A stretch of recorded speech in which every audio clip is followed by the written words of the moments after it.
In 2017, the video game Horizon Zero Dawn escaped from its confines of publication and crunch, whereupon the internet could be wrapped up with it for exactly its allotted unit of discourse cycles, during which time a wheel got spun, 9 out of 10s were assigned, stars were bequeathed, and the conversation began.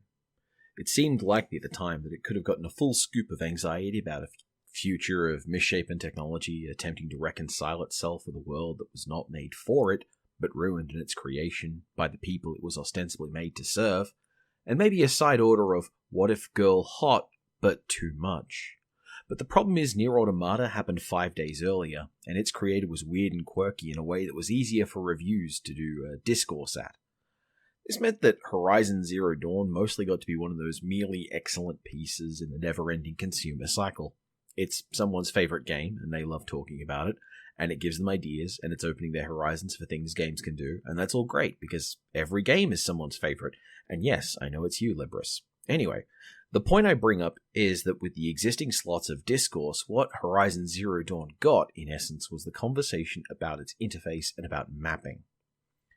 This is the ongoing conversation about how some games are better when they don't give you maps or orienteering tools, a question that opens up interesting positions between ideas of game design, obscurity, and resistance, and an equally important conversation about player accessibility, where gamers are, in general, treated as if they need the game's difficulty to be taken out of their hands because the gamer is a strange beast who can only be satisfied with a game when they are made to experience it in a singular way.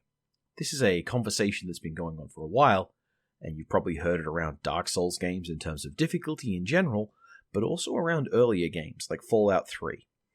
The problem, as is typically expressed, runs that when games too readily present you with ways to find your goals, you naturally gravitate towards focusing on the device that lets you find your goals, rather than on the world or the experience around it. This is presented as a universal problem with those video games, something that everyone experiences when they play these games a lot. I personally feel that this problem is much more about being a type of player who has to try and finish games as quickly as possible in order to make meaningful comment about the game, such as if one has, say, a job about writing about these games. Basically, I think this is a problem that self-selects out of journalists. Anyway, the thing this makes me think about, though, is the Super Solvers. Super Solvers Midnight Rescue is an educational game from 1991 created by a company called The Learning Company.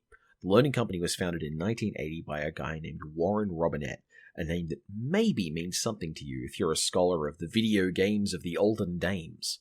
Warren Robinett was the creator of one of the most influential games of all time, the Atari game Adventure.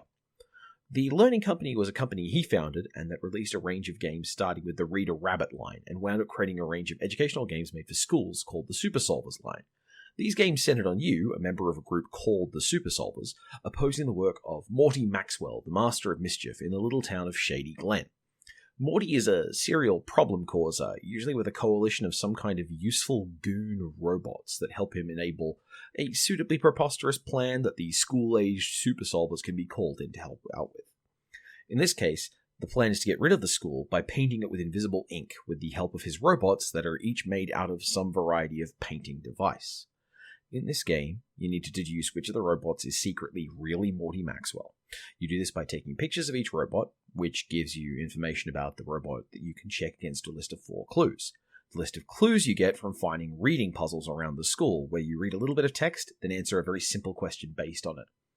This is created to be an educational game with a focus on encouraging kids with gameplay that is approachable and builds on skills that we can obviously see as things we want kids to have in an educational environment. Things like making educated guesses, logical exclusion, and the ability to extrapolate from a reading sample. It also wants to communicate with kids clearly, which means there are literally no erratic or irregular components. The backgrounds are always the backgrounds, you can only interact with the specific puzzle objects, and everything else in the game is just secondary material. What this means is that very quickly, moving through the levels, you can learn to discard the visual information you're getting, and as you start to read these passages and become familiar with them, you stop needing to even pass the text you're reading, just a few crucial ideas. I know I found it faster to jump to the end of the reading puzzle, look for the question, and then turn back to reread the text and look for an answer. What's more, this game's play loop is pretty simple.